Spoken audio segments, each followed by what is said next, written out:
Well, fall is definitely come to France and mushrooms are in season. And so I thought this would be a perfect time to show you how to make one of my favorite fall dishes, Poulet Chasseur, or hunter's chicken. So we're just going to sear off the chicken.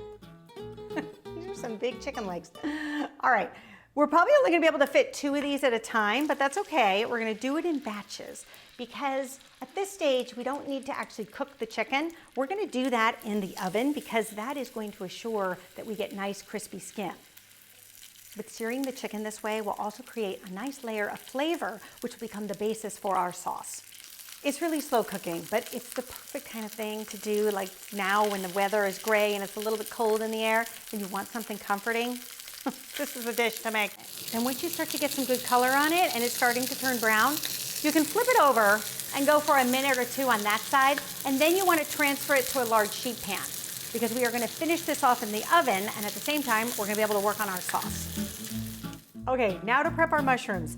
I had to just share this little detail with you. I didn't want to prep them ahead of time because I think this is kind of amazing. I bought these mushrooms at my local store, and they still have dirt on them. Now, to any European watching this, you might be scratching your head like, yeah, that's where mushrooms come from. But in America, everything is very clean. And the mushrooms, if I was buying them there, this would probably be kind of cut here. They'd be all packaged in a little container with cellophane wrapped around it. In fact, my husband, when we first met, had this joke that I thought fish came wrapped in plastic and square. That's how they were in the wild. Making the point that sometimes in America, we are a little disconnected from where food comes from. So when I saw these, I just was like, oh yeah, of course. They just were plucked, but we're gonna clean them off. The best way to clean a mushroom is to, take off the stem, or you can cut it in half if you wanna keep the stems, and then don't submerge them in water because mushrooms are like sponges. And if you do that, they're gonna just take in all that water, and then when we go to try to brown them and get all that flavor out of them, they'll just kind of become soggy and steam up. So the best thing to do is just take a paper towel and brush off any dirt, and that's how you clean them. And then you can go ahead and just quarter your mushrooms. I don't like to cut them too small because then they get a little bit lost in the sauce. I like to have a chunky mushroom. And now we are going to just saute up our shallots. So I have 1 large shallot that I've diced. We're gonna continue with our pan. Do not wash it out. That's where all that flavor is. So we're going to saute the shallots in the chicken fat. If your pan is a little bit dry, you can also add a little bit of olive oil just to get those shallots going. And once your shallots become fragrant and translucent, then we can add our mushrooms. Then at this stage, I like to season the mushrooms with a little bit of salt and pepper.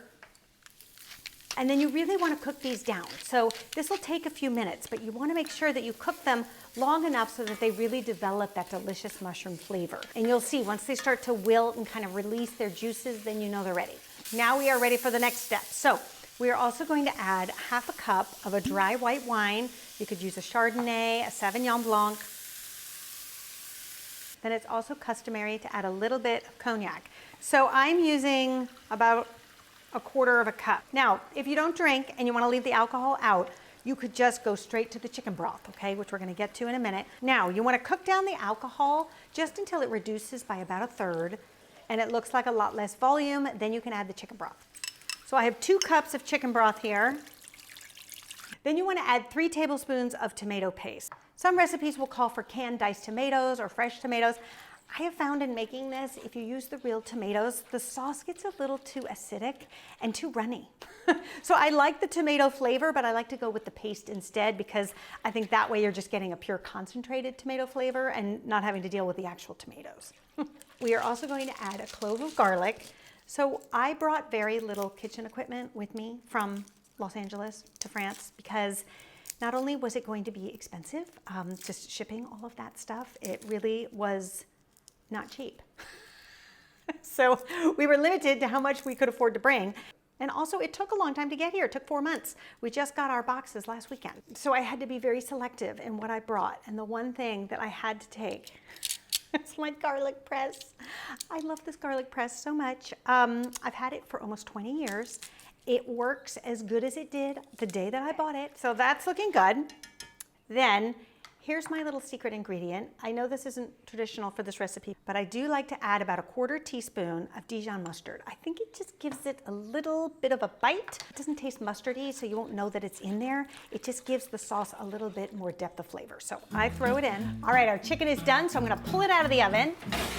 And you'll see there's all of this beautiful chicken drippings that have collected in the pan. So we don't wanna waste that. We wanna add that to our sauce because that is going to give us a ton of flavor.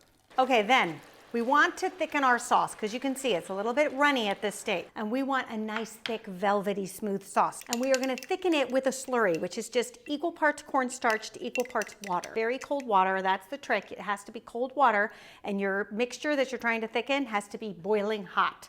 Otherwise, it will not thicken. And I would not add the slurry until you see the bubbles. All right, then go ahead and slowly add it. You may not even need this whole thing. It's really a matter of preference, how thick you like your sauce. There we go. There, that is looking great. You can see how much thicker it is. And then you just want to turn this down to a low simmer. I would put on my ventilation, but then you couldn't hear me as well. And then at this stage, I would just give it a taste and see what it needs. Oh, that's so yummy. It needs our fresh herbs. For the herbs, we're going to add a combination of fresh tarragon with fresh parsley. And you'll see you'll have a really delicious combination between that sort of anise flavor of the tarragon and the beautiful fresh flavor of the parsley. If you can't get fresh tarragon, you can also use dried tarragon, but I wouldn't skip the tarragon. Because it is a really great flavor combination with the mushrooms and the chicken. And now we can add our chicken back in because this is a dish that I like to serve oven to table. I think there's something really cozy about coming to the table with a big steaming pot of something delicious. So then I add the chicken back in, and see what this does is it creates really crispy chicken on the outside and a delicious, oh wait a minute, we forgot one thing. That's okay because I can do it right now. The butter. So all French sauces are always perfected with a little bit of butter at the end. Just at the last minute, just to kind of give your sauce even more flavor and velvety richness. Okay, then you can add the chicken.